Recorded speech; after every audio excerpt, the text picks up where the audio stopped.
I'm gonna go ahead and start the roundtable. We won't adhere to the normal formalities of a committee hearing. I will take probably an amendment to have an opening statement, and Mr. Katko will have an opening statement. And then once you all open, what we'll do question-wise is just let members ask questions as they come up, and we won't adhere to any time limit so that we can just have an open and frank conversation. So with that, let me just thank the panelists for being here today to discuss how the Department of Homeland Security is engaging with the private sector and small businesses in particular to reduce spoofed phone calls. Every day, my office is inundated with calls from constituents who are fed up with robocalls. At best, robocalls are a nuisance. At worst, they come from con artists looking to defraud the unsuspecting or bad actors seeking to disrupt businesses or 911 call centers. Over the past year, the FCC has expanded circumstances under which carriers are authorized to terminate calls, and together with the FTC, it has stepped up enforcement against those making illegal robocalls. But that is only part of the solution. Innovative technologies have the potential to help us further reduce spoofed phone calls. I am pleased that we will be hearing from the Department of Homeland Security Science and Technology Directorate on its approach to this problem set today, as well as leading expert on robocalls and TDOS attacks. We will also be hearing from 3 companies that have received awards under the S&T Small Business Innovation Research Program, which leverages the capacity small businesses bring to the table. I look forward to hearing from our panelists, and I recognize Ranking Member Katko for any opening remarks he may have. Thank you, Mr. Chairman. It's a pleasure to be here, and thank you all for taking the time to be here as well. It's an important roundtable discussion I think we're having today. On a somewhat related matter, there was a computer hacking in the Albany area of New York, and part of the hacking included hacking into the computers in police cars. And why I say that's relevant is that the spoofing can do something similar with law enforcement. It's not just an irritant. It can spoof an emergency. It could possibly prevent a law enforcement going to the right place at the right time. And there's a lot of negative things that can happen. It's not just an inconvenience for people. It's quite important. So the Science and Technology Directorate is an important component of the department, working with other components to identify and develop technology designed to address the Homeland Security's mission. I do look forward to hearing from you in this more informal setting about the revitalization of the Directorate and S&T's plans going forward. The inability to authenticate calls presents a security risk that could be both costly in lives and dollars. It only takes a little imagination, like I kind of gave you an example of earlier, how a spoofed phone call could result in first responders going to a decoy location, turning an emergency into a disaster. And I appreciate the opportunity to hear from these companies to discuss their technology, and I look forward to learning how to better contain the threat of robocalls. And with that, I yield back to the chairman and look forward to the discussion. Thank you, Mr. Katko. So today we have Mr. Andre Hintz, Acting Deputy Undersecretary, Science and Technology Directorate with the Department of Homeland Security. Mr. Richard Shockey, Chair, SIP Forum, Shockey Consulting, LLC. Mr. Mark Collier, Chief Technology Officer of Secure Logic Corporation. Mr. Millard Bokar, Founder and CEO of Illuma Labs, Inc., I hope I said that right, and Mr. Danny Charles, Innovation, LLC. Thank you all for coming in, and we'll just start in that order. Mr. Mintz. Chairman Richmond, Ranking Member Katko, and distinguished members of the committee, thank you for inviting the Department of Homeland Security Science and Technology Directorate to speak with you today. I appreciate the opportunity to discuss S&T's work with the Small Business Innovation Research, or SBIR program, and call authentication. The SBIR program facilitates small business engagement in federal technology program acquisitions. It's designed as a 3-phase program where phase 1 is a 6-month concept feasibility effort, phase 2 is a prototype demonstration, and phase 3 is commercialization using non-SBIR funds, either through other parts of the department, other parts of the federal government, or commercial investments. The standard DHS S&T SBIR strategy is to competitively award 2 to 4 phase 1 efforts, further invest in promising technology resulting after a competitive down select for phase 2, And then phase 3 investments do not have any direct involvement from DHS S&T. However, we do encourage other DHS components to seek out those technologies and make capital investments into those areas. Specifically, the Do Not Spoof Service for Modern Telephony, CBRS topic, was developed after discussions with the Internal Revenue Service, the Department of State, and the U.S. Coast Guard. The IRS had seen substantial increases in the number of fraudulent calls using IRS numbers. That must be answered at any time of day. The U.S. Coast Guard, however, had concerns about resources being directed to non-existent emergencies. And furthermore, the Department of State, and the IRS had numbers that had seen substantial increases into their call centers that were fraudulent. So as a result, the Homeland Security's Advanced Research Projects Agency, which at the time was a part of S&T, identified topics for FY17 funding, and we set out on these CBRS solicitations.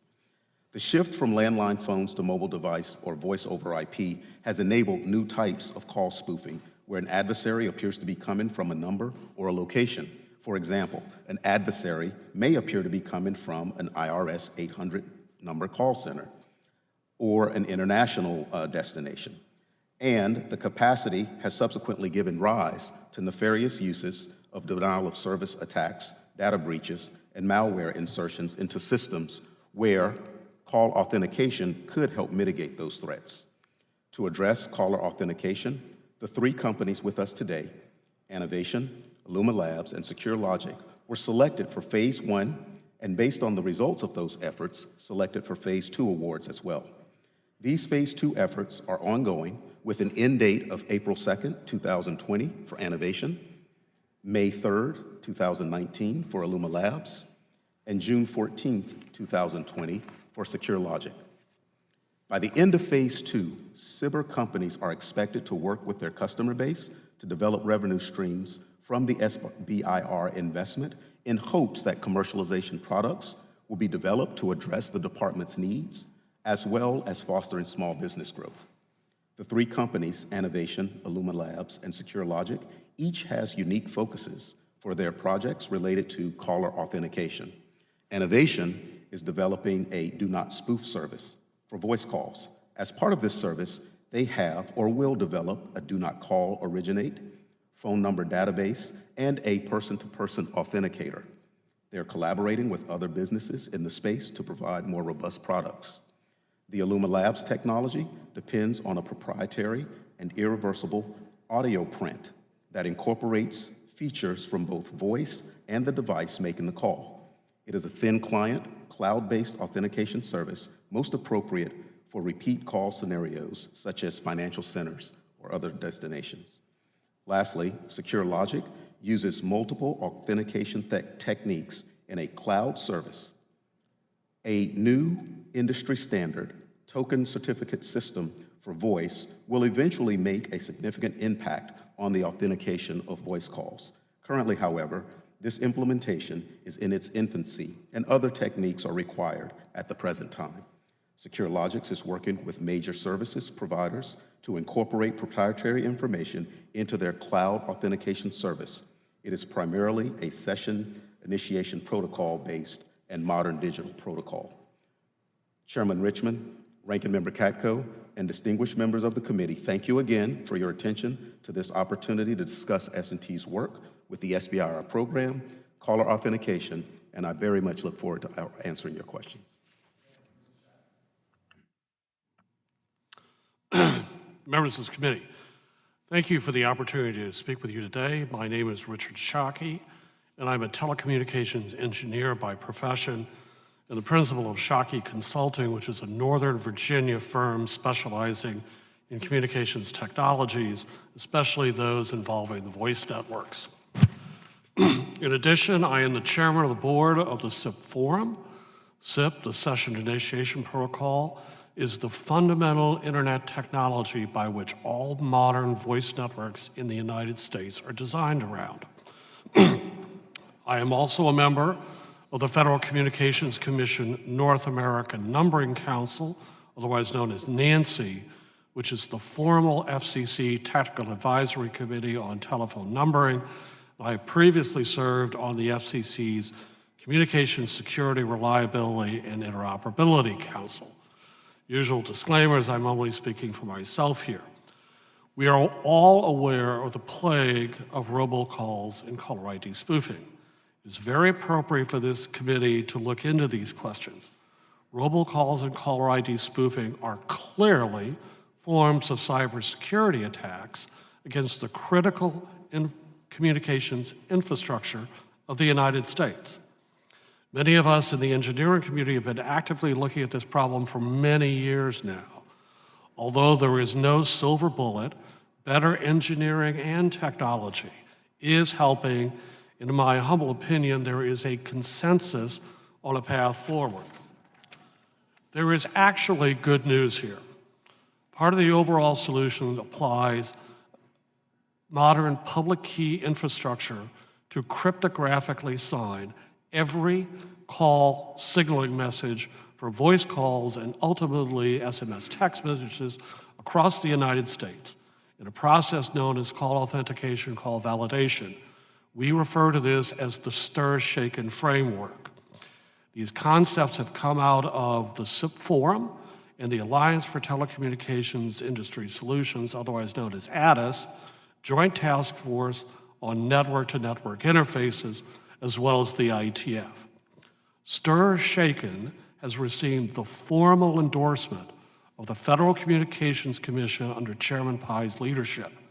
It has also been mandated for deployment by the Canadian Radio, Television, and Telecommunications Commission, which is the telecom regulator of Canada. AT&T, Verizon, Comcast, and T-Mobile have all made public statements over the last 60 days that they were in the process of stir-shaken deployments. Many other carriers have made formal declarations of support for this technology and have made written commitments to the FCC to deploy this year if possible. I believe call validation technology has positive benefits for our law enforcement agencies who need more effective track and trace mechanisms in the call signaling path to track down the bad guys and shut them down. U.S. Telecom, which is the trade association of the incumbent areas, has been leading its own task force in this area. Concurrent with the stir-shaken initiatives, the voice engineering community has received wonderful support from the Federal Trade Commission and the Department of Homeland Security, which has supported these efforts through S&T's programs.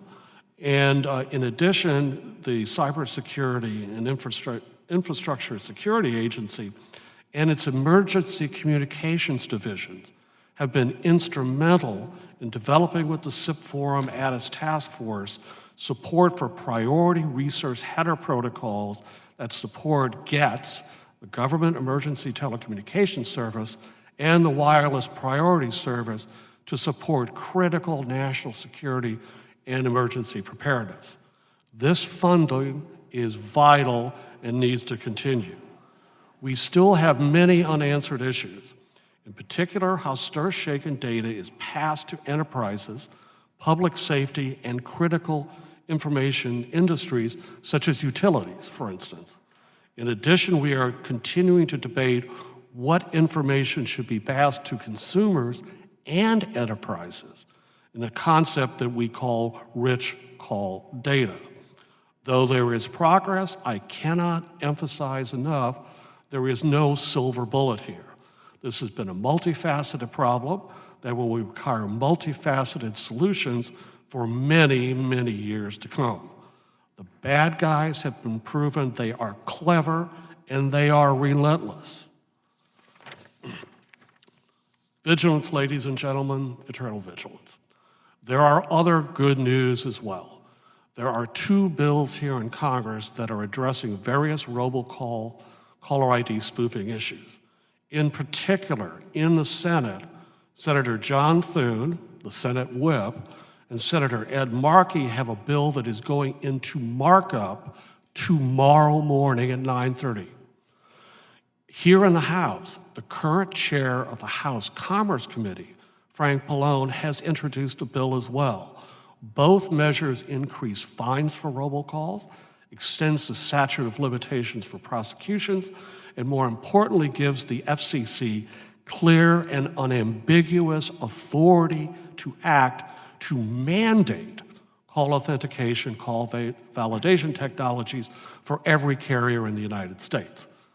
I further believe that other legislative and/or regulatory actions may be needed to protect call authentication technologies from malicious detection, deletion, or alteration in transit. I'm certainly pleased to answer any and all questions and assist this committee and committee staff now and in the future. Thank you. Mr. Kai. Thank you so much for being here. I'm Mark Collier. I'm the Chief Technology Officer at SecureLogix, and I'm going to talk about the work that we're doing with S&T on calling number spoofing and robocalls. Let me start by saying I have to give a lot of credit to S&T because they anticipated these issues. We've been working with them on TDOS and swatting and other issues like you brought up for a couple of years now. We've got some operational deployments that I'll talk about, and they've been a tremendous asset for our business. I could go on all day about the relationship we have with them and also the transition that they've enabled. So, quick introduction to SecureLogix. We're a small business located in San Antonio, Texas, and basically what we do is we protect public safety, DHS, federal government, DoD, enterprises from spoofing, robocalls, telephony denial service, a flood of calls that might prevent you from getting to 911, swatting, but mainly issues, these types of issues as they manifest themselves in businesses and government sites. Not to say we're not interested in consumers, but enterprises and businesses and government is really our focus. You can kind of think of our technology like a firewall. We're a call firewall. So we sit at the edge of the House of Representatives infrastructure. That's a true statement. You use our product.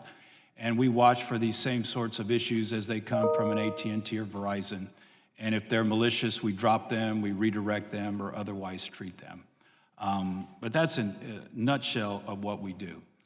So what we're doing with S&T is we've traditionally deployed software into House of Representatives, big banks, 911, and the challenge with that is it's difficult to change.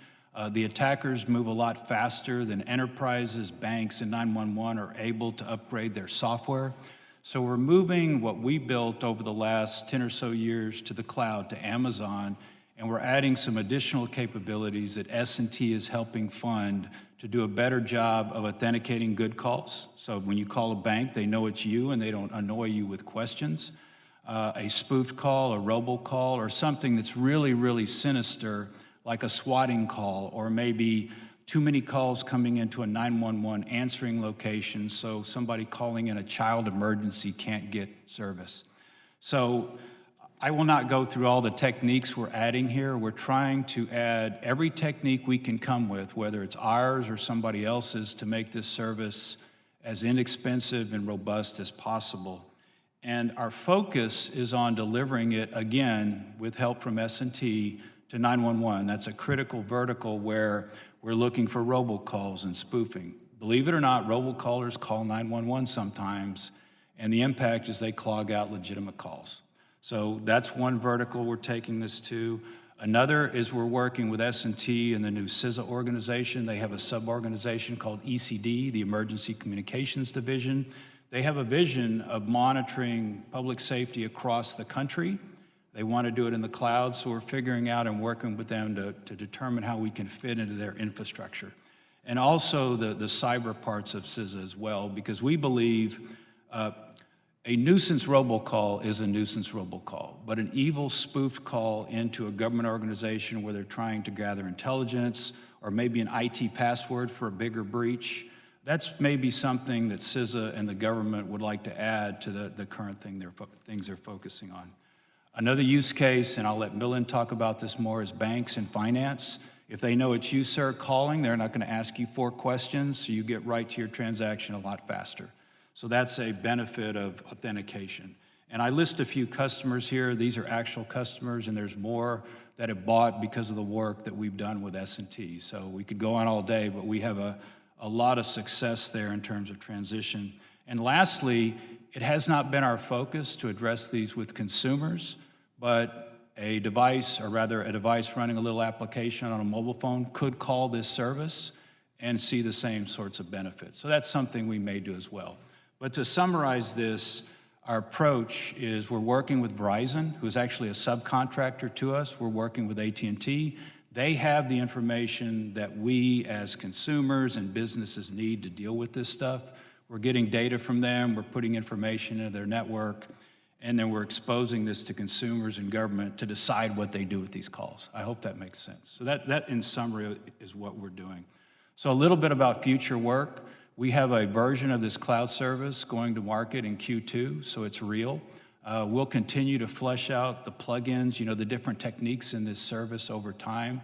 Our focus is on 911, authentication in banks, and also finding these calls in government networks. And again, it's not just about nuisance robocalls and impersonation scams. Who's to say that some of these major breaches we hear about didn't start with a phone call?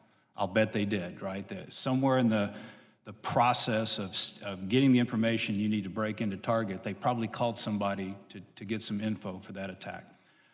We may take this to mobile devices, and we're doing some really interesting things with Verizon that I don't have time to cover here that I think will give us some visibility into this that nobody has, and will also complement the authentication work that the industry is doing that Rich Shockey talked about. So that's it. Thank you very much. I have a demo. We don't have time. We can show that later, but thank you very much. Thank you much for your time today. We at Illuma Labs have taken a very specific focus on addressing the problem of caller ID spoofing as it's used by fraudsters and social engineers to attack contact centers and call centers for a variety of different industry verticals, particularly for verticals in government, financial services, utility, as well as healthcare. Is extremely vital to ensure that the person on the other end of the line is exactly who they say they are, because they have the ability to access sensitive information or make financial transactions. The simplicity of caller ID spoofing, bundled with the ease at which you can purchase stolen credentials on the dark web, have essentially made it extremely simple for malicious attackers to assume any perceived identity that they want and trick someone on the other end of the line who's just being a very effective customer service representative. The numbers don't lie. As Mark mentioned, the relevance of the prevalence with which fraud losses have been linked to account takeover attempts originating at call centers is over 60%. So this is growing more and more every year. And the rate of call center attacks on call centers by fraudsters has also been more than doubling year over year. From a data breach attack perspective as well, Verizon does release their annual data breach investigation report. They've identified 43% of all data breaches come via social engineering attacks. These are primarily orchestrated over emails and phone calls. So the industry does realize the need for authentication. The bulk of the industry still relies on a traditional approach called knowledge-based authentication, which we're all familiar with, that is asking you personal questions, mother's maiden name, social security number, and so forth. Caller ID spoofing, bundled with the simplicity with which you can buy stolen credentials, has made this a very ineffective tool for authentication. Research have shown that a dedicated attacker who wants to get into your specific account can very simply get a printout of all the questions that should be answered correctly by you, has a 60% chance of tricking every KBA question that comes up and get into your account. On the other hand, legitimate callers tend to forget. It's about 1 out of 3 tend to forget where did I live when I was in 1995, and have a longer time going through the authentication process, causing an inconvenience to them, as well as operating costs for the customer service centers in government, as well as other verticals. I did mention the cost aspect of it. On average, about a quarter of every call is spent on an authentication process, which is ineffective. Bundled across all industries, this is about estimated to be around $12 billion a year that's wasted in the US alone, and even more worldwide. A third issue with this solution is, with this particular process, is a very high customer dissatisfaction. Consistently ranks within the top 5 customer complaints that contact center operations teams see. and even worse when they're being transferred from department to department, having to repeat those questions. So we have identified that there's a strong market need in these verticals for a solution that can enhance security by an order of magnitude or more compared to what knowledge-based authentication can do, but at the same time, reduce friction and reduce operating costs, which all seemingly appear to be contradictory factors. A solution that addresses these problems, we believe, has about a $2.5 billion market worldwide and $1.5 billion of that in the US alone. Our solution to this problem is real-time audio authentication. The way our technology works is we have a thin client that runs within the customer's infrastructure. We analyze the unique audio characteristics and extract those characteristics that are representative of the voice and the device from which the person is calling from.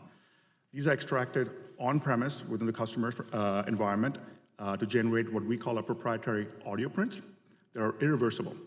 Proprietary meaning these cannot be used outside of the core inner workings of our system. Irreversible meaning that you cannot generate the spoken content once an audio print has been generated. Both of these distinguish us from our competitors, creating a more secure solution for our customers in these sensitive verticals. The audio prints are then sent to our cloud-based authentication service, which then responds back with a score or authentication decision. Entire process takes seconds, and it's completely robust to caller ID spoofing and stolen credentials because we do not use either one of those in our authentication process as any tokens. We are towards the tail end of our phase 2 SBIR, so we have made a lot of progress in terms of customers and partners. The funding from DHS S&T has not only enabled us to build out the core technology, but also has provided credibility in the eyes of some of our customers to go ahead and take a chance on a new technology coming from an upcoming startup.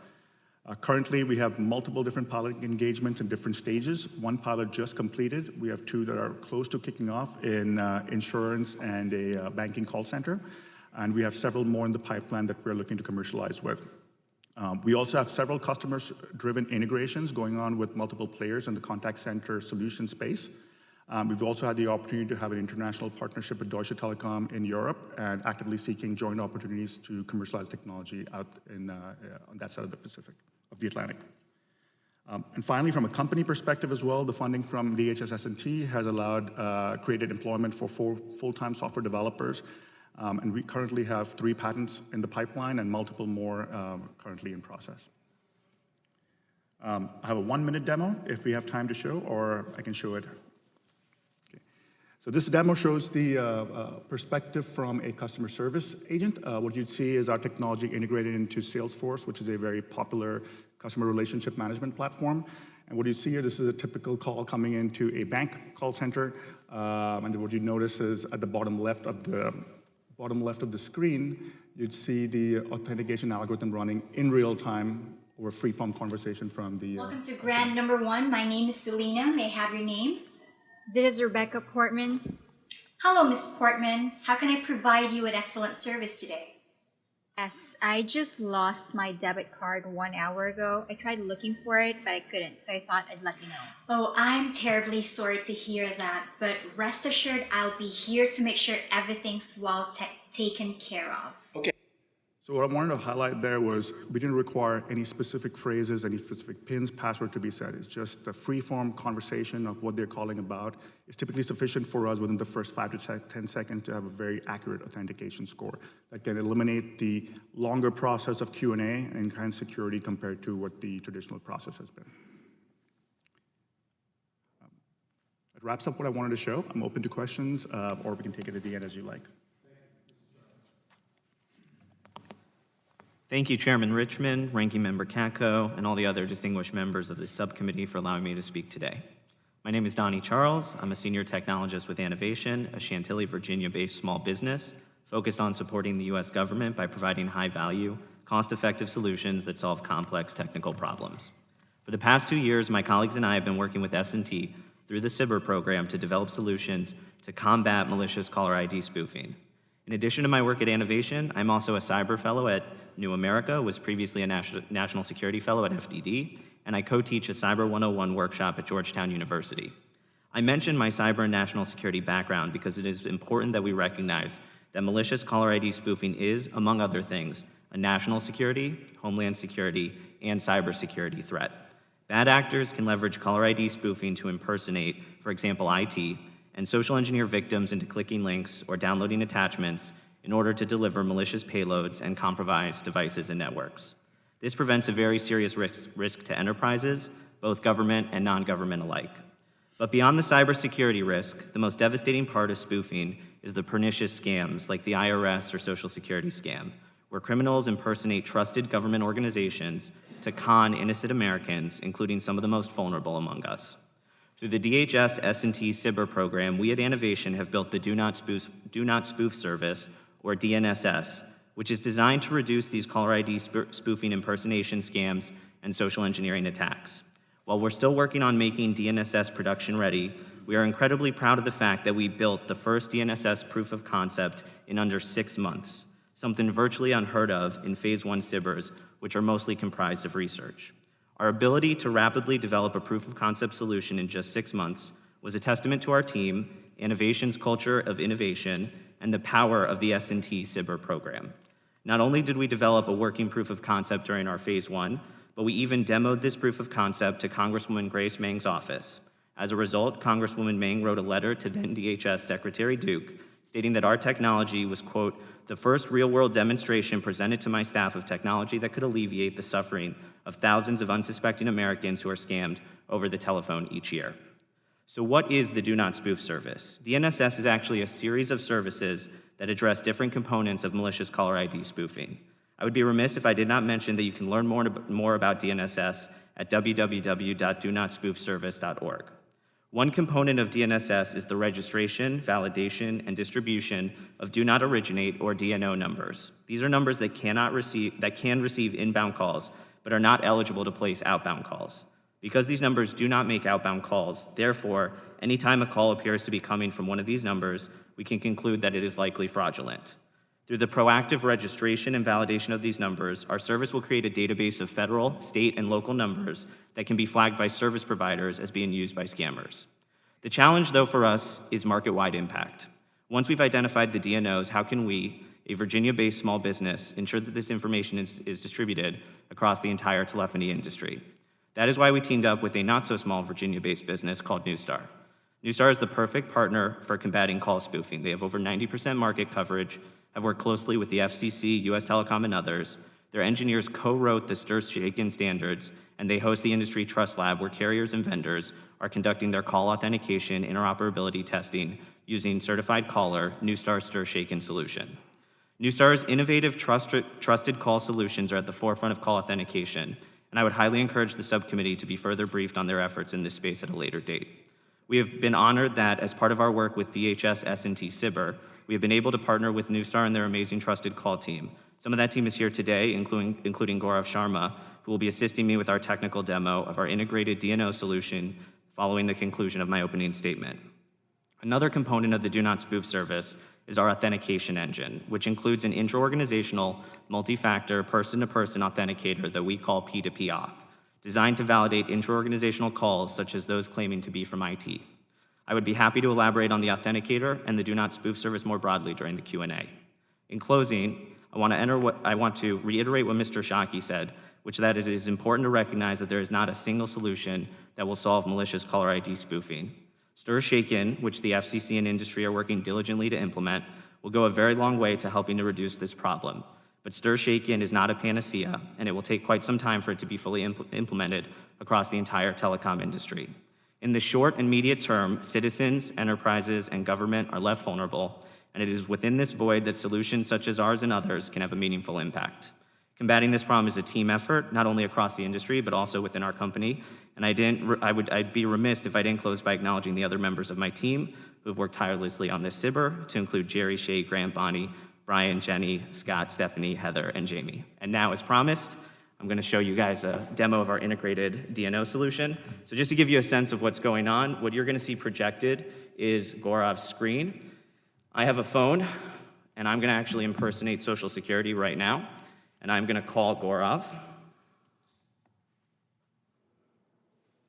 And so you can see his phone projected up on the screen right now.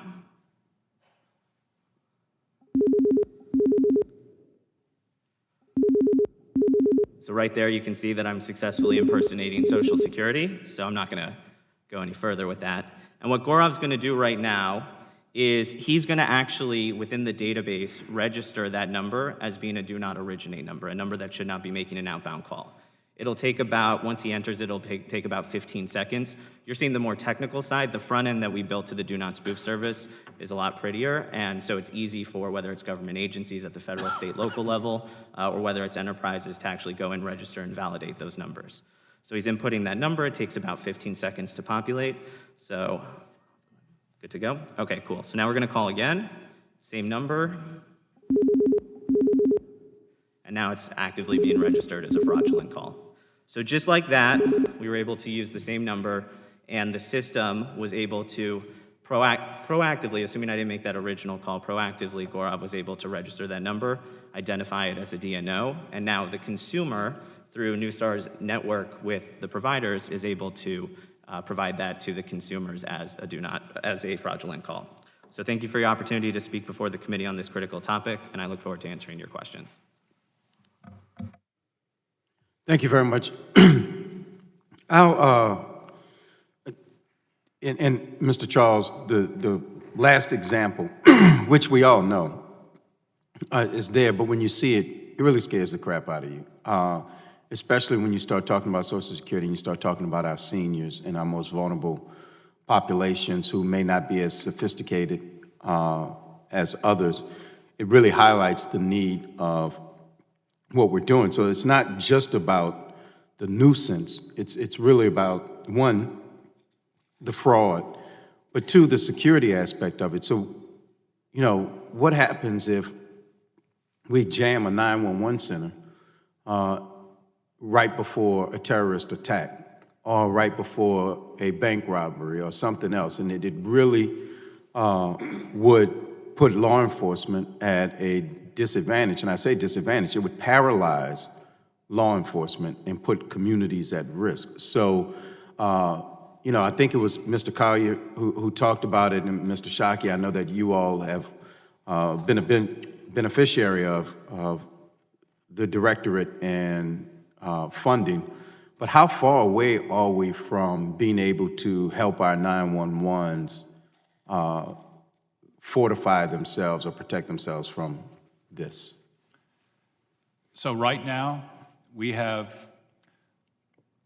pretty close. So this is our focus so far on 911, and you've named the exact scenario that concerns DHS. If there's a terrorist attack or some sort of emergency, 911 and FirstNet and the public safety infrastructure is already saturated. And if it coincides with some sort of robocall or somebody taking over a bunch of iPhones calling 911, that actually happened, it is a disaster. So what our focus has been is we have a piece of software, we've got it running at a couple of pilots, Greater Harris County in Houston, Texas, Palm Beach County in the Mar-a-Lago area. And we have it talking to this, trust me, there's a reason we're down there. What would that be? So that system's in place. It's calling that cloud service I've talked about, and we're focused right now on detection. So in other words, in fact, I could show you a live demo right now where the initial focus is on detection. We can detect these things right now. The challenge is, if I put a dashboard in front of Chuck Spalding, our customer down there, what does he do with it? Are the laws such that even though he knows these calls are good and these calls are bad, can he actually take action on what he knows are the bad calls? So that's still a challenge, if that makes sense. The laws and the concerns about liabilities are probably the biggest issue there, not so much the technology. Does that make sense? Two follow-ups, and then any members can jump in. One, the accuracy of the technology, because we'd hate for a legitimate call not to go through to 911. That's right. And two, in your experience, do all of the 911 centers across the country, do they understand this vulnerability and the need to have software that protects them from it? Mr. Chairman, let me just mention two other things that are ancillary to that are a concern to the industry and of deep concern to first responders. Number one, the industry is moving from traditional SS7 time division multiplexing to all IP SIP networks because you don't want to do just voice, you want to do text and potentially video at the same time to support our first responders. That's one. Two, the commission, particularly Commissioner O'Reilly, is legitimately furious that some states and localities have diverted 911 fees and funds away from the PSAPs to other purposes. And it's just not fair to the American people. This is what we see on our phone bills. And diversion is a huge problem that does not allow PSAPs to buy the technology that protects themselves. And number three, this conversion issue, one way or the other, is part of the reason we've seen a lot of the caller ID spoofing and robocalls, because when you have the old technology meeting the new technology, you're creating the attack vectors here. But in protecting our first responders and protecting PSAPs, they need funding as well, and state and local governments have been pretty bad about this. And they need to be told in no uncertain terms, diversion is unacceptable. But we still didn't hear an answer to the accuracy part of the question, which is, do we ever have errors where good people get blocked out of 911? Well, that is one of the two key challenges. And let me give you an example. We had a case where a young man took over a bunch of iPhones. He exploited some software on our devices here. And what that software did was call 911 over and over again. It happened in the southwest part of the country. And we're fortunate that he didn't have more followers and create more disruption. But that's an example where you have a flood of calls, but if you had an accident on the highway or somewhere, you're also going to get a flood of calls. So how do you tell those apart? So the good news is some of those signatures are pretty easy to detect. This one, for example, this phone calling 911 over and over again at a certain cadence is pretty easy to detect. The location doesn't change, but that is a key problem. Is differentiating a flood of robocalls or whatever with something that looks similar. And that's really a focus of what we're doing. So we're taking real world data from our pilot partners, real attacks, real events, call storms and public accidents, and making sure it detects those. And that's another reason why we're running those pilots, is it doesn't do us any good to do this in a lab. We have to validate it out in the real world. But that is and will continue to be a challenge in that environment. It's one thing if I block a nuisance robocall to you, or I block a good call to you on your cell phone, or I don't block a nuisance robocall. The consequences of doing that incorrectly in 911 are much more severe. And that's why we're doing this funding, because that's a type of robocall that is particularly damaging, if that makes sense.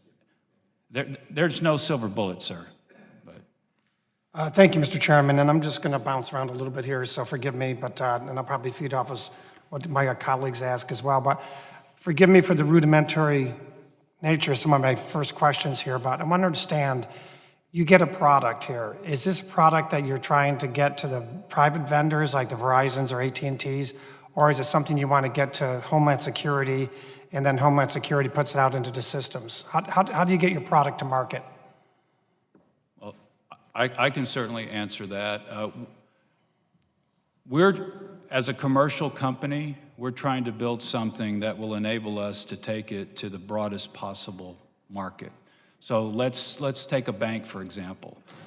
We have software that we deploy at some of the biggest banks in the country, and it asks this service I talk about, hey, is this call good or bad? Is it really you calling or not? So we have a product we put at the bank, and then it uses this service to do that. We have a piece I'm literally getting spoofed as I talk to you. Believe it. I mean, now my phone is ringing 833. I know that's a spoof call. It's amazing. I'll bet I get one too. It's amazing.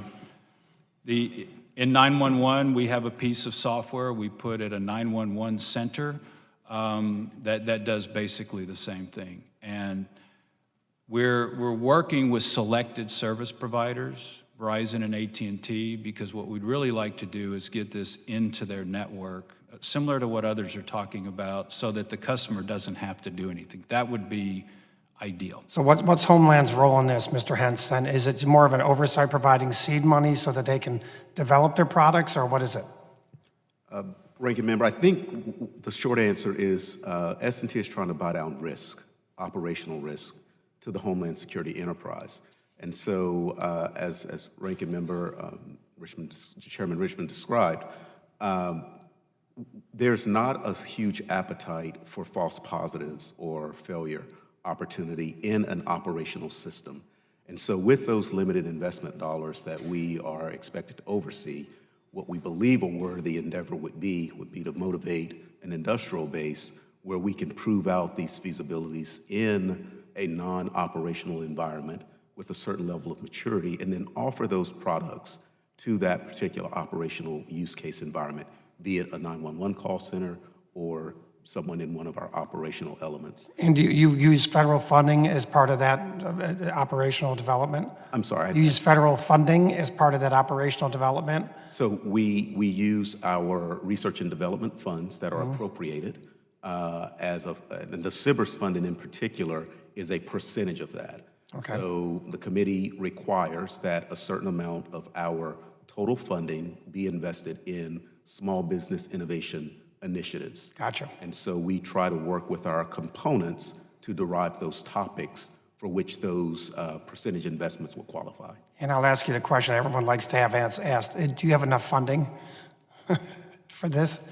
So fortunately, the committee has provided us with the appropriate amount of funding that we've needed to execute these initiatives. So Good. yes. I think it was Mr. Charles. I want to ask you, when you find a bad number, you register it, right? But isn't this really a cat and mouse game, though? Because can't the bad guys just go find another number? So you register a number, and they just switch to another number, and they grab another number, and you're back and forth. So is this registry really the answer? Can it work? Yeah, so it's a great question. I would start by saying it's not the silver bullet, just to reiterate what everyone else has said. The goal here is really that there's a series of numbers that different organizations, if you want to take DHS as an example, have that we know because of their classification of numbers will never be making outbound calls. So by proactively registering it, what we're doing is effectively saying to the scammers, okay, you're going to try to use those numbers, right? You're going to try to use the call center number on DHS's website because it's Googleable. And so you know that if someone's going to try to check, hey, what's this number coming from, it'll appear as DHS. So we can remove those subsets of numbers. Now, they can still try to call you from a number that looks like your neighborhood, right? Neighborhood spoofing and things like that. But it at least reduces the surface area that they have to make those calls, because now you're potentially a bit more skeptical because it doesn't profile like a DHS number, for example. So that's part of the goal as it relates to registering those numbers. Okay. And, okay, so what I'm hearing, though, is that there really is no, I mean, it's pretty clear. We don't have this problem licked. We have possible solutions. We have possible products to address some of the solutions, but we don't have the magic bullet. And so that's troubling, especially, I'm going to take the flip side of what the chairman posed to you, and that is, jamming up the 911 numbers. What about a bunch of people calling in a 911 from fake numbers, drawing a lot of law enforcement and emergency personnel to a certain area, and then committing a terrorist attack, developing your target for you, I'm concerned about that as well. So how do we combat against things like that? Is the same. Yeah, it's a great question. One of the most pertinent examples, I think, of that that we've already seen, I believe it was in 2012, there was a fake chemical explosion that was promoted on Twitter actually in Louisiana, and resources for 911 were diverted to that area as a result. It ended up being completely fake. But again, right, you see some of the potential impact of those situations. I think if we're looking at the different categories of call spoofing because it's a very, very broad category. We could put them into two buckets. We could look at it on the more tactical or the day-to-day side of things, where it's the things that people are being impacted by every single day. It's, my grandmother telling me that she got a call from the Social Security Administration claiming that she needs to go down to the grocery store and buy a store valued card and mail somewhere, right? It's those kinds of calls. It's the IT calls that are trying to get passwords, right? So that's the day-to-day impact. And then I think at a higher level, things like Mark was talking about, where you're planning for the worst case scenario where someone might flood the networks, might do things like that. So those are kind of the two buckets, and I'll just address the more, the grandmother, the impersonation scam, looking like government, things like that. In the long term, I actually think we'll be okay. I think that a lot of the things that industry are putting in place will position us to be successful in being able to authenticate calls. And from our end, working with partners like Newstar that are building out very robust authentication services, I do have a lot of confidence that we will get there. It's a question more of the timeline and what do we do in the interim. And so what we're trying to do is present a solution that is not going to take the entire apple, but it'll take a bite out of it. And there needs to be other solutions that do just that. S&T's funding has enabled us to do that, so we hope that it can continue. So ultimately, until we get to that perfect place where we do have authentication within the system, we can continue to push scammers back and at least make it more difficult for them to try to harm people. My last question, and then I'll stop monopolizing the conversation here. Mr. Hentz, is there something else that you need broader authorities for to better do your job, or is there something else we need to do to help you better do your job? I believe right now, Ranking Member, we have the requisite authorities to go out and execute. No one ever says that to me. When you ask questions like that, you always find, yeah, I want more. But okay. I commend you for your honesty. We have, I believe, all the right demand signals. I believe we have a business structure that begins to motivate a pipeline of innovators into a marketplace that maybe they are not currently. And so I believe the future is really good for these types of initiatives to be propagated across the department. Thank you. I yield back, Mr. Chairman.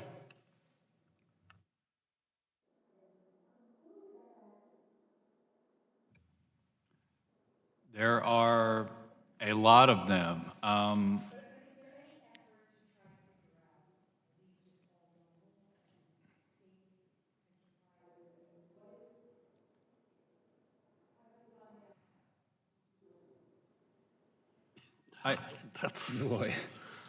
The bad actors are everywhere. A lot of them are typically overseas.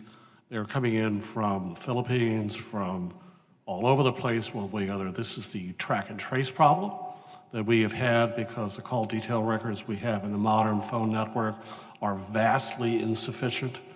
Here's how I describe this. In the 1996 Telecommunications Act, we basically wanted to have highly competitive voice communications marketplace. We got them. And as typical in some of these matters, no good deed goes unpunished. Therefore, this competitive environment, there's 1,500 telecommunications providers who are licensed in the United States, but there are secondary and tertiary providers that are injecting the traffic into the network that needs to be traced. And part of what we're trying to do in Stir Shaken is ultimately with the mandate, and that's what we really want, is that these international call gateways that accept offshore traffic flag and tag themselves so we know who to go after. But they're obviously successful because it just keeps going and keeps going and keeps going. And the way the cost structure of the modern telecommunications industry operates, there is virtually no cost to the robocallers for the actual transmission of the call. It's a infinitesimal 0.001% of all internet traffic is really voice, even though it represents about 65% of all voice calls in the United States, which is why in our Stir Shaken framework, we're trying to build rings of defense. Okay. First of all, we want to authenticate a call between AT&T and from Comcast, from AT&T and Comcast and Verizon, and then to T-Mobile, and then Cox and everyone else to a certain extent. because it's just going to take time. And I do think that actually Congress, again, at the Commerce Committee side, is actually doing the right thing by addressing this as well, especially if it gives the FCC, you know, your question, is there something else we should be doing? It's enabling the authority to act at the FCC and the Federal Trade Commission to do the job they want to do, which is insufficient under the current legislation. And the two bills that you mentioned would fix that? Pardon me? The bills that you mentioned would fix There's it? two. Right. One is the markup of Thune-Markey, you know, the Senate whip, and Ed Markey, Democrat of Massachusetts. That will be marked up in the Senate Commerce Committee tomorrow morning at 9:30 a.m. In addition, Chairman Pallone of the House Commerce Committee has a bill as well. Any help I could do for the Senate, the House Commerce Committee, and Chairman Pallone, I would be delighted to do so. There are differences in the language, but, you know, those things can be, that's what reconciliation is for. And I think... Do they address the concerns that you have, or? Yes, they do. But I could spend another hour talking about the language here, and I don't think you want to go there, but it is vital that we get that kind of legislation through Congress this session, hopefully by fall. Mm-hmm. I would hope so. And I think it could be put on the president's desk with, you know, basically a voice vote at this particular point in time. So we'll see what happens tomorrow morning. But again, any help that I can get with Chairman Pallone's office, you know, just talking about the sort of language here, when we think all of these efforts are wonderful. You know, everything at DHS, Science and Technology, Commerce Committee, I think the FCC has done about all it could under its authority to act, which is why we need, you know, more help. Thank you. Let me ask a basic question. Is there ever a legitimate need for someone to spoof their number? Yes. Okay, what's that? And in fact, the regulations at the FCC are specific about the use cases for legitimately blocking or masking the call. The typical one has been battered women's shelters that, or support for vulnerable communities to a certain extent. The other people have been doctors in the healthcare industry. So a doctor wants to contact you to talk to you about your test results.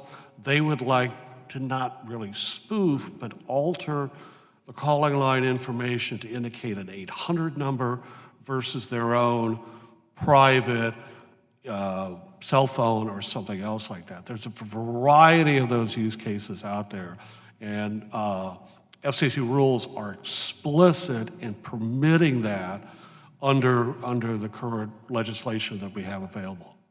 But battered women's shelters was number one. Okay, I'm glad you answered that, because I just couldn't conceive of a reason. And then the question was, why do we allow the services and the apps and other things that allow you? By the way, outbound call centers want to create essentially a diversion. So it's not the true calling line information, but they want you to use, say for instance, an 800 number. And so utilities who are trying to contact vulnerable individuals, people who haven't paid their bill, you know, older Americans and stuff like that who may have forgotten to pay their bill, but they need to contact them in some way, shape, or form, basically want them to call back using the 800 number versus the DID lines that are associated with the call center. Got it. Any questions, Mr. Taylor? Thank you, Mr. Chairman. Appreciate everybody being here. For my own constituent, Mr. Burkhardt, we're so glad you're here from Plano. That's where I think I got up yesterday morning. So, do you want to elaborate on anything that's been said so far? Do you want to elaborate on anything in terms of your technology, your relationship with Homeland, how this grant has helped you? Yes, absolutely. So, I mean, among the 3 companies funded under the CIBR program, we're obviously the smallest. We started was actually just 1, so we've actually quadrupled in size as a company through the process over the last 2 years, and have had the opportunity to open several doors with very reputable organizations because they see a differentiation in our technology. But there's always a challenge for a smaller startup to have the credibility of, how do we trust that you're going to be around? The fact that we've received this funding from an esteemed organization like DHS S&T has made those conversations significantly easier. It's helped us towards the path of commercialization much quicker by identifying some of the gaps and some of the more prevalent competitors out there as well.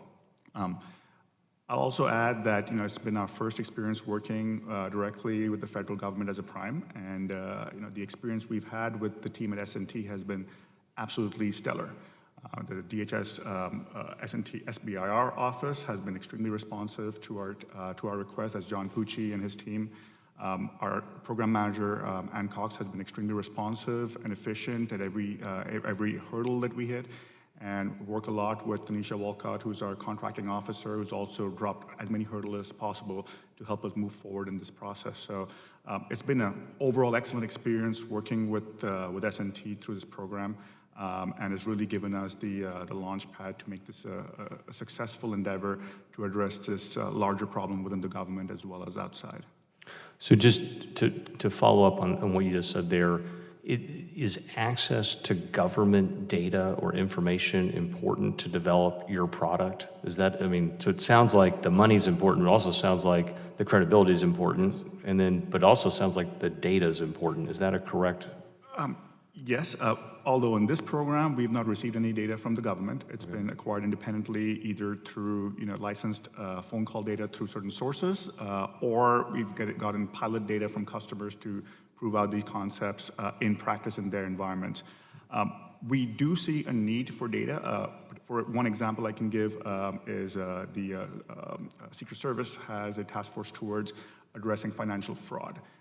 Looking at those recorded phone calls and building up a very solid database of known fraudster voices could be significantly valuable to bring to organizations as a value proposition in terms of, because one question that always tends to come up to us, because we're taking a more audio-centric approach, which pairs well with everyone, but the question is, what happens if the first-time caller is a fraudster? Right? So having a database like this, which says, okay, we've seen these consistent patterns, consistent voices in fraud attacks that we can identify very quickly, very accurately, in real time, can actually stop first-time attacks for account takeovers. And this could be applicable to USCIS call centers, IRS call centers, as well as financial services, healthcare, benefits across the spectrum. So it sounds like perhaps a challenge for this committee is to divine a way to allow sharing of information with vendors that are trusted to know, hey, these are the numbers that you need to look out for. Yes. I'd also add one more thing. As we're getting into pilots right now, this issue hasn't come up very significantly, but one thing we see as value growing for our offering as the company grows and the technology grows is the ability to share the data that we've collected from customers, outside of customer privacy regulations, obviously, to be able to bring in, first-time authentication results without having any kind of specified enrollment. So, for example, we have one bank where we identify certain fraudster voices. Can we take those audio prints and share them with other banks and create a larger fraudster database outside of what we work with someone like Secret Service to provide? We haven't dived as deep into this, but there are several, biometrics privacy laws in different states. Texas is one of those, which gives full rights for biometrics to the actual user, not the organization that collects them as well. How it applies to bad actors, it's not completely clear to me, but I think legislation would make that simpler to be able to provide this as a security service across the organization would create a lot of benefit to the broader market.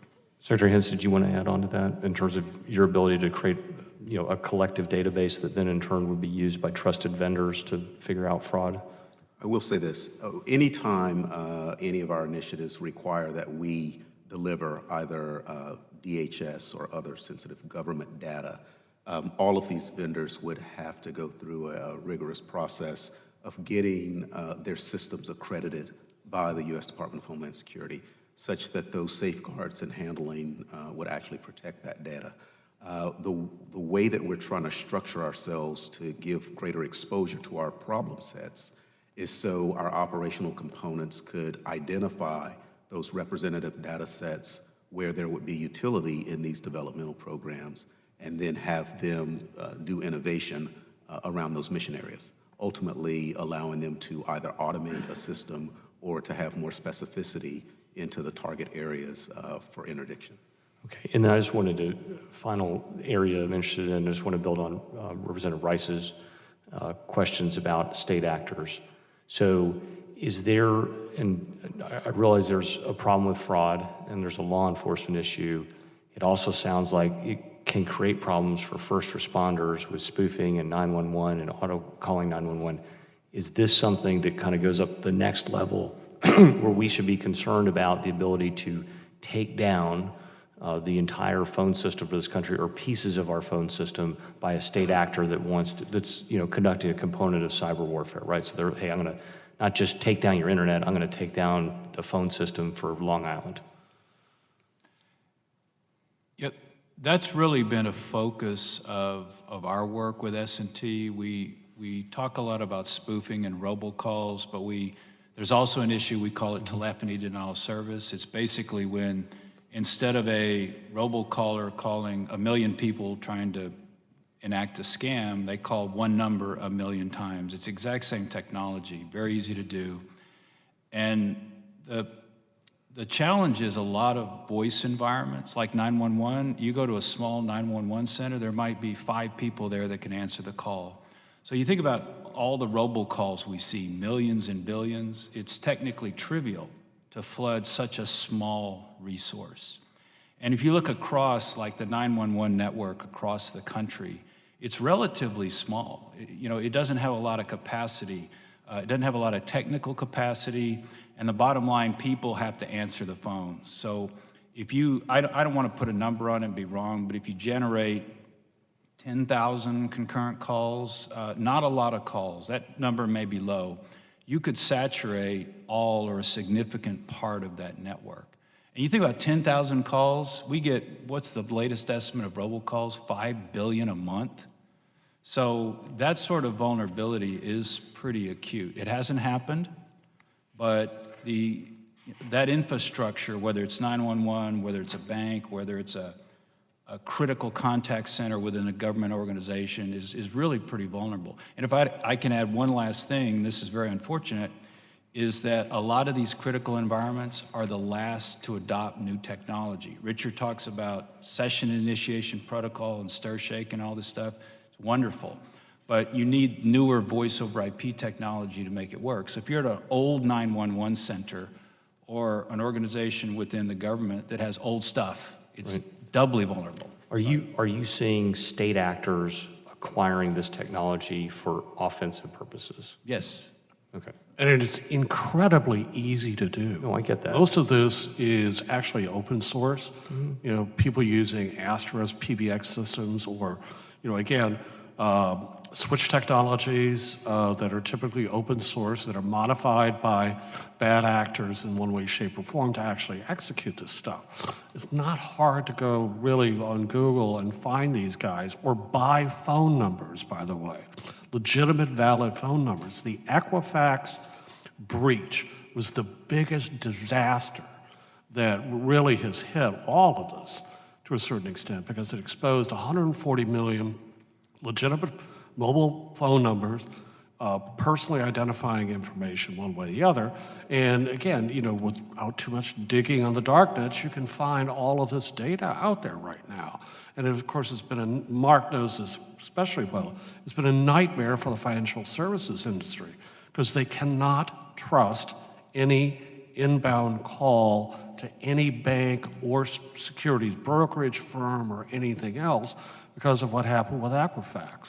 So it seems to me that you're saying is you just call the same number over and over again, you can eventually jam that number up and make it. Oh, yeah, absolutely. Which is the first usage of jamming over radio frequency. I think it was in the Russo-Japanese War, where someone just keyed one frequency and it shut down that radio Precisely. frequency for that battle. But anyway, And the other problem would be is, again, the wild goose chase idea, which is, it's the idea is that a state actor, one way or the other, would basically say, well, there's a bomb at such and such a place. Of course, there's no bomb there, but it would suck in first responders, which then diverts them from what the real attack would be. sure. All right. Thank you. Congressman, could I? Mr. Chairman, I yield back. Go ahead, please. I want to offer it's not a contrary view, but just a little broader of a perspective. A lot of the things we're talking about are, even though plausible, theoretical, right? And I think what gets lost in that discussion, because as Mark mentioned, right, TDOS, we don't see a lot of it. Some of the best examples you can give are from like 2013, 2016. And I think what gets lost in that in a state actor level is the things they can do today that don't rise to that level, because that's major disruption, where they can do things like impersonate government officials, where they can get access to credentials using the telephony network. And so I just want to add to the discussion that as much as we definitely should plan for the worst case scenarios in the same way you plan for a major earthquake, we shouldn't ignore what state actors can do today on a more pinprick level, but 1,000 pinpricks and you're ultimately still bleeding. So I just wanted to add that. Mr. Chairman, briefly, first of all, I want to say, this roundtable has made clear to me the enormity and the complexity of the problem, which was far greater than I first considered, and all the different permutations of it, and what it could imply for problems in this country and around the world. So I applaud you for doing it, and I'm also impressed by the fact that there is a financial incentive for you to get it right. And so keep digging, because if you get it right, you'll benefit and we'll all benefit. So I'm glad with that. But I wouldn't be doing my job, and I also think Mr. Hentz, by the way, has been doing a great job with science and technology, but I wouldn't be doing my job if I didn't ask you the same question I asked Mr. Hentz. Is there something better that science and technology can be doing, either structurally or in practice, to make this a better process with you? Anybody have any input on that? So I'll just add, and I might have a bit of a unique perspective here because I've actually worked on the component side. I was at supporting Homeland Security Investigations Cybercrime Center for a while. And when we were working with S&T a while back, it was clear that S&T was able to facilitate a lot of the component needs. And this is a compliment to S&T. Since that time, they've gotten even better at that. And now working as a vendor, on the vendor side directly with S&T, I'm able to see the working relationship that they've established with those components. And so I think the more that they're able to continue to do that and continue to fund, we profile as 3 completely different companies. You've got a great example of a business that started at one and is rapidly growing. You've got a company that's been doing good work with the US government, but it never worked previously with S&T, and someone more established who had had previous relationships with S&T and is expanding their business as a result of that relationship. So I would just say the more they can continue to do what they're already doing, they've got a really good strategic vision of how to do it, and the more they can be enabled to do that, from our perspective, that's a really good win for DHS. Anybody else want to add to that? I'll add that, as I mentioned previously, we've been extremely happy with the entire process and impressed by the smoothness as well as the efficiency with which this whole process has worked for us. We do promote this process, the CYBER program, as well as CYBER with S&T very broadly in the Dallas community, especially the entrepreneurial community in Dallas. Whatever opportunities we do get, we do speak, myself and my business partner, in terms of our experience working with this program, because it's a very fantastic program for early stage startups and small businesses in general that most people are just not aware that it even exists. Fundamentally, it's funding to solve a real problem, that applies to the government as well as outside, and it's non-dilutive, which is extremely attractive to technology startups like ourselves. And it just blows me away that it's not much more broadly recognized, and the awareness just isn't there. So we're trying to do our part to create that awareness, and it's mostly because of the positive experience we've had working with this team. Anybody else? Mr. Shockey, I think you want to say something? Well, I don't have a direct relationship with the Department of Homeland Security, but there are things that they can take a look at. One of the things I couldn't get into too much was this idea of rich call display, which is the idea that we're going to put more on your phones than you've ever seen before, namely name, address, logo files, pictures, theme songs, because there's large segments of the industry that really do want you to answer the phone. You know, your doctor wants you to answer the phone to tell you your test results. CVS wants to tell you, yes, your prescription is ready. So the problem we've seen is that call completion rates across the board have been dropping precipitously. So the whole Especially if you have teenagers who never answer the phone. Ever. Exactly. So and there's the other thing from a Homeland Security perspective that I've talked to from our five-sided friends across the Potomac here, which is command and control. Namely, we want first responders, we want our military to answer the phone when the general or the colonel or the fire chief or the police chief actually are there. And so having authenticated call technology visually on the phone that you have so that you do answer the phone and you don't have to do text all the time is actually, again, one way call authentication, call verification, and support from folks on what do you really want on the phone? Well, we ask questions all the time. What would actually get you to start to answer the phone now? Is it just stopping robocalling, or is there something else within the data stream that would help out? And can we create experiments, create technologies in one way, shape, or form that actually enhance, again, that command and control issue that concerns first responders and our friends at the Department of Defense? I think robocalling, though, has been playing a very large role in Americans' habits to not answer the phone. Absolutely.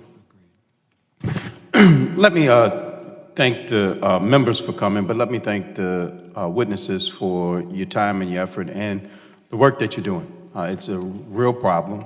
I think the real number is almost 2,000 robocalls a second.